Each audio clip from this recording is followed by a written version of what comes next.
नमस्ते दोस्तों, मैं विजेंद्र चौहान फिर से आप लोगों के सामने। आज मैं जिस विषय पर आपसे बात करने जा रहा हूँ, वो कई मामलों में थोड़ी-सी विवादित है। इसलिए मेरी आपसे सलाह यह रहेगी कि मेरी बात को ध्यान से सुनें, संभव हो तो अंत तक सुनें और फिर यदि वह आपको अमल लायक लगे, केवल तभी आप उसका पालन करें। क्योंकि मैं जो बात कह रहा हूँ, कम्युनिकेशन की दुनिया में भी उसको लेकर अक्सर दो राय रहती है। आज हम जिस चीज पर बात करने जा रहे हैं, उसे शुरू करने से पहले अब जिस तरीके से मैं बात करने वाला हूं, उस पर थोड़ा सा ध्यान दें और समझें कि क्या आपके हिसाब से ये एक बेहतर तरीका है। मसलन जो मैं कहने की कोशिश कर रहा हूं वो ये है कि आपको तेज आवाज के साथ, आत्मविश्वास के साथ बात करनी चाहिए, आंखों में देखकर बात करनी चाहिए और यकीन दिलाना चाहिए कि आप ही सही हैं। अब तक जिस टोन और टेनर में मैंने बात की, जिस हाथ की मूवमेंट, आई का कांटेक्ट और वॉल्यूम के साथ बात की, तमाम न्यूज एंकर तो उसी तरीके से बात कर रहे हैं। मोटिवेशन स्पीकर उसी तरीके से बात कर रहे हैं। कॉर्पोरेट ट्रेनर्स उसी तरीके से बात कर रहे हैं। और लगातार यह यकीन दिलाया जा रहा है कि आत्मविश्वास से भरी हुई आवाज बुलंद होती है, तेज आवाज होती है। आत्मविश्वास से भरा हुआ व्यक्ति ज्यादा स्पेस घेरता है, ज्यादा जगह घेरते हुए बात करता है और डोमिनेट करता है। दोस्तों, खेद है कि मैं इस राय से सहमत नहीं। आज हम जिस चीज पर बात करने की कोशिश कर रहे हैं, वह इसी मिथक को तोड़ने की कोशिश है। क्या लाउड और एग्रेसिव कम्युनिकेशन हमेशा बेहतर होता है? क्या आत्मविश्वास से भरे होने की पहले तो पहचान ये है कि आपका कम्युनिकेशन इतना लाउड, एग्रेसिव, डोमिनेटिंग हो? और दूसरा, यदि ये आत्मविश्वास हो भी, तब भी क्या ऐसा आत्मविश्वास काम में है? क्या ऐसा आत्मविश्वास जरूरी है? क्या बेहतर कम्युनिकेशन वह नहीं होगा जिस कम्युनिकेशन में हम सहज हों, जिस कम्युनिकेशन में आर्टिफिशियली, कृत्रिम तौर पर हमारी आवाज ऊंची ना हो जाए? और केवल आवाज ही नहीं, केवल वर्बल कम्युनिकेशन नहीं, नॉन वर्बल कम्युनिकेशन।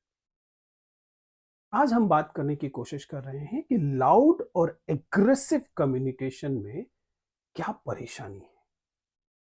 क्यों मैं अपने विद्यार्थियों को यह राय नहीं देता हूं, वक्ताओं को, वे लोग जो मेरे विद्यार्थी हैं और मीडिया की दुनिया में जा रहे हैं, उन्हें मैं ये कहने की कोशिश करता हूं कि यदि संभव हो तो इस लाउड और एग्रेसिव कम्युनिकेशन को छोड़ दें। लाउड जब मैं कह रहा हूं तो जाहिर है कि मैं वर्बली डोमिनेटिंग होने की, तेज आवाज में होना, गति का सामान्य से थोड़ा सा ज्यादा होना। नाम नहीं लेना चाहता, लेकिन आपको कई एंकर याद आ रहे होंगे। दूसरी तरफ एग्रेसिव कम्युनिकेशन, जो कि वर्बल और नॉन वर्बल दोनों होता है।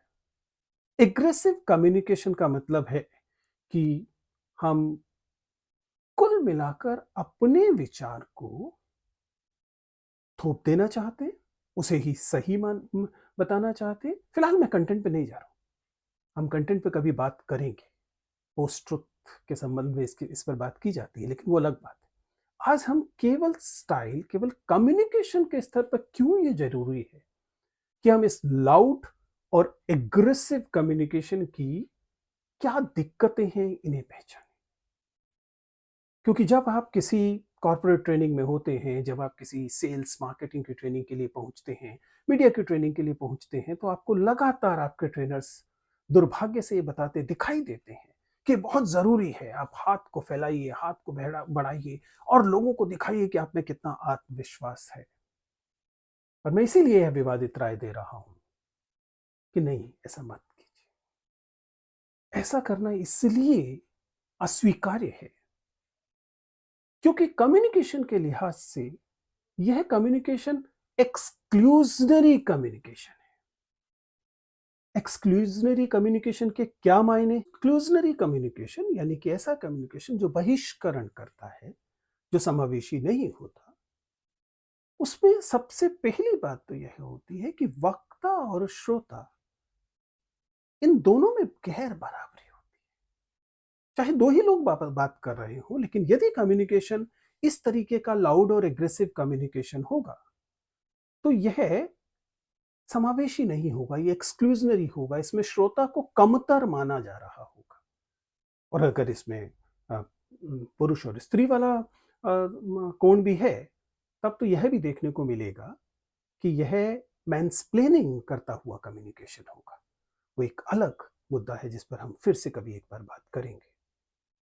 लेकिन लाउड और एग्रेसिव कम्युनिकेशन एक्सक्लूजनरी होता है, इसलिए इसे स्वीकार नहीं किया जाना चाहिए। इसलिए भी कि यह इंट्रोवर्ट कम्युनिकेशन को कमतर मानते हुए उसे डराकर पूरे के पूरे संप्रेषण व्यापार से बाहर कर देता है। इसके अतिरिक्त, जैसा मैंने अभी मैंसप्लेनिंग की बात की थी, सोचिएगा कि इतनी तेज तेज आवाज वाला, चीखने चिल्लाने वाला, लाउड डोमिनेटिंग कम्युनिकेशन अपनी प्रकृति में कितना हिंसक, मैस्कुलिन है।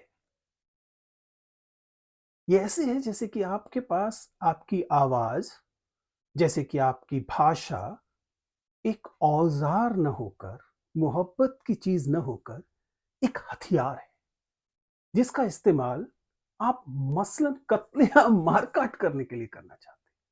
आप अपने आप को भाषा का योद्धा सिद्ध करना चाहते हैं, जबकि भाषा तो बहुत प्यारी चीज है, सहलाने की, मुस्कुराने की, मोहब्बत करने की चीज है। कुल मिलाकर मैं जो सलाह दे रहा हूं वह यह है कि इस बात को माने कि इस प्रक्रिया से भाषिक संप्रेषण अपनी प्रकृति में मैस्कुलिन हो जाता है। इस कारण वह बहुत सारे वक्ता श्रोताओं को इस पूरे कम्युनिकेशन व्यापार से बाहर कर देता है। इससे आपकी बात सही सिद्ध नहीं हो जाती। केवल जो आपके श्रोता हैं वो आपको सुनना बंद कर देते हैं। आपने इतने लाउड एंकर्स को सुना है, क्या केवल उनकी आवाज ऊंची होने के कारण आप उन्हें सही मान लेते हैं? क्या आपको ये लगने लगता है कि ये इस एंकर की आवाज तेज है इसलिए इसी में सच भी है, या इसकी दी गई सलाह को मान लेना चाहिए? नहीं। तीसरा बिंदु जो मेरे लिए ज्यादा अहम है, मिशेल फूको ने कहा कि भाषा या डिस्कोर्स या विमर्श अपने आप में एक पावर स्ट्रक्चर होता है, यानी कि इसमें भी सत्ता व्यक्त हो रही होती है। और यही मेरे लिए चिंता की बात है। जब आप लाउड कम्युनिकेशन करते हैं, जब आप एग्रेसिव कम्युनिकेशन करते हैं और दुनिया भर के तमाम मोटिवेटिंग स्पीकर्स या तमाम कॉर्पोरेट ट्रेनर्स और न्यूज़ एंकर्स और मीडिया की दुनिया के लोग इसे मानक की तरह स्थापित कर देते हैं, तब होता यह है कि इस प्रकार के कम्युनिकेशन को गलत तरीके से ये मान लिया जाता है कि ये प्रभावी कम्युनिकेशन है। इस तरह के कम्युनिकेशंस को एक मापदंड मान लिया जाता है। फिर वे लोग जिनका सहज कम्युनिकेशन ऐसा नहीं भी है, उन पर यह अतिरिक्त दबाव रहता है कि यदि वे अपनी बात को कहने की कोशिश कर रहे हैं, तो उन्हें कोशिश करनी चाहिए कि वो अपनी आवाज को तेज बनाकर या इन लाउड और एग्रेसिव तरीकों से कहने की कोशिश करें। मैं आपको यकीन दिलाता हूं, मैंने हजारों लोगों से बात की है, अलग अलग अलग अवसरों पर, हजारों विद्यार्थियों को भी पढ़ाया है, सैकड़ों शिक्षक मेरे साथी हैं। तेज और लाउड आवाज प्रभावी आवाज नहीं होती। यह आपको मर्द वक्ता सिद्ध जरूर कर सकती है, प्रभावी वक्ता सिद्ध नहीं करती। To make your communication more sensitive, आपके लिए जरूरी है कि आप अपने कम्युनिकेशन को सहज रखें। मैं ये नहीं कह रहा हूं कि आत्मविश्वास कोई बुरी चीज है, लेकिन आत्मविश्वास को इस तेज आवाज और एग्रेशन की बैसाखियों की जरूरत नहीं है। जब आप सहज भाषा में पर्याप्त सुनाई देने लायक ऊंची आवाज, लेकिन बिना चीखे चिल्लाए, अपने हाथों, अपने आंखों और अन्य नॉन वर्बल कम्युनिकेशन से हिंसा किए बिना एक नॉन वायलेंट सहज कम्युनिकेशन करते हैं, तो वह कम्युनिकेशन ज्यादा प्रभावशाली होता है। मैंने क्यों कहा कि यह एक विवादित मुद्दा है? एक तो जैसा मैंने बताया कि तमाम इकोसिस्टम में इस बात को स्थापित करने की कोशिश व्यवहार और सिद्धांत दोनों के स्तर पे की जाती है कि लाउड एंड एग्रेसिव कम्युनिकेशन आत्मविश्वास की निशानी होता है, इसलिए आपको इसे स्वीकार करना चाहिए।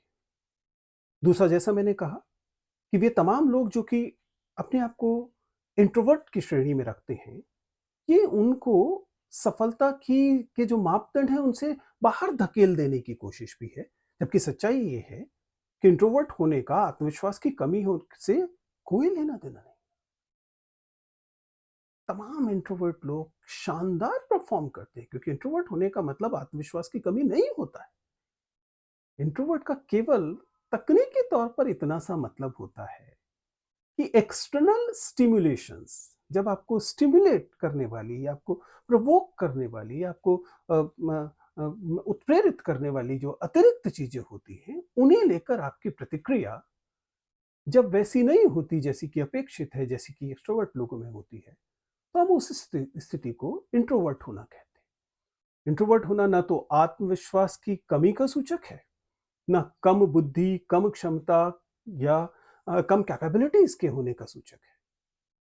खैर, हम कभी इंट्रोवर्ट और एक्सट्रोवर्ट के बीच की तुलना पर बाद में भी बात करेंगे, लेकिन आज जिस बात पर मैं आपका ध्यान चाहता हूं, आपसे आग्रह करना चाहता हूं, आग्रह इसलिए क्योंकि हमने अपनी दुनिया को इस हिंसक कम्युनिकेशन से बहुत कुरूप बना दिया।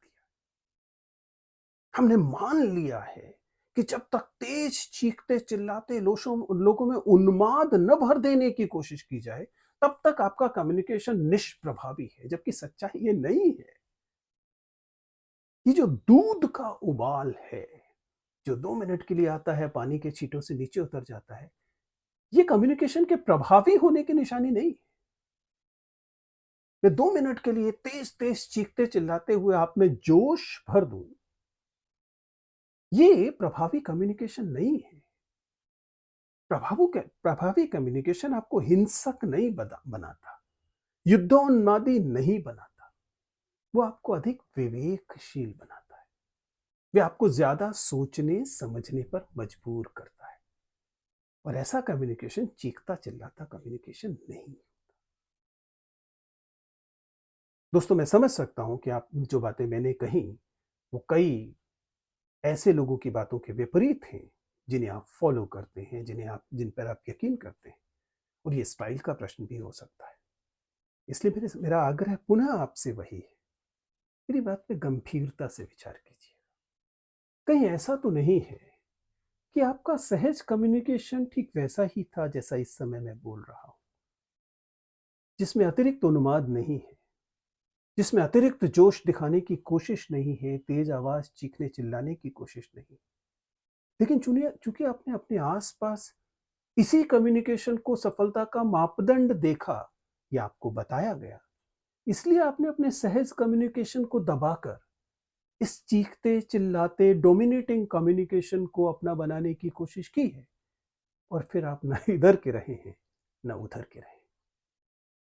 सो अनलेस यही चीखता चिल्लाना चिल्लाता कम्युनिकेशन आपका स्वधर्म है, आपका सहज कम्युनिकेशन है, अगर ऐसी स्थिति है, तब तो अलग बात है। वरना, और सामान्यतः मनुष्यों की ऐसी स्थिति नहीं, वरना अपने संयत कम्युनिकेशन को ही अपनाइए। वही आपके आत्मविश्वास का भी सूचक है और आपके प्रभावी कम्युनिकेशन का। इस संयत का क्या मतलब? मैं केवल 2 चीजों पर संयत रहने की आपसे सलाह दूं। पहला, गति। अधिक शब्द प्रति मिनट अधिक प्रभावी या ज्यादा कम्युनिकेशन की निशानी नहीं। बहुत तेज गति से बोलते हुए 5 मिनट में आप जो बोलेंगे, उसमें दिया गया संदेश सामान्य गति से केवल 2 मिनट में बोलते हुए भी दिया जा सकता है। तो एक तो अपनी गति को संयत रखने की कोशिश की। संयत कौन सी है? जो जैसी आपकी सामान्यता होती है। और दूसरा, आवाज की ऊंचाई, वॉल्यूम जिसे कहते हैं, उसे भी सहज रखिए। ऐसा कम ही होता होगा जब आपको इतना तेज बोलना पड़े तक कि सब लोगों को आप सुनाई नहीं दे रहे। क्योंकि आजकल जितनी तेजी से टेक्नोलॉजी बढ़ी है, इस बात की कोई विशेष जरूरत नहीं रह गई है कि आपको चीखना चिल्लाना पड़े। सामान्यतः 10-20 लोगों से भी ज्यादा लोगों को आप संबोधित करते हैं तो आपके पास एक पब्लिक एड्रेस सिस्टम, एक माइक्रोफोन होता है, एक एम्पलीफायर होता है, जो आपकी आवाज को पर्याप्त स्तर तक पहुंचा देता है और बात आवाज वहां तक पहुंच सकती है। तो इस बात पर भी गौर करें कि आपके बोलने की गति अत्यधिक ना हो। सामान्यतः सहज कम्युनिकेशन सर्वश्रेष्ठ कम्युनिकेशन होता है। मैंने जैसा बताया कि इसका संबंध जेंडर से भी है। हम लोगों ने चीखने चिल्लाने जैसे मैस्कुलिन बिहेवियर को नॉर्मलाइज करने की कोशिश की, यह सिद्ध करने की कोशिश की है कि यही नॉर्मल बिहेवियर है, जिसकी वजह से कई बार हमें स्त्री वक्ताओं में भी और सामान्यतः भी वे लोग जिनका सामान्यतः गति और वॉल्यूम यह नहीं होता, वे ऐसा करते हुए दिखाई देते हैं। तो दोस्तों, यह था मेरा आज का संदेश। अगर आप इससे असहमत हैं तो कृपया इसका परीक्षण कीजिए। इसके परीक्षण के आधार पर जिस फैसले पर आप पहुंचे उसी को स्वीकार कीजिए। लेकिन मेरी राय तो यह है कि सहज संयत कम्युनिकेशन सर्वश्रेष्ठ होता है। Thank you.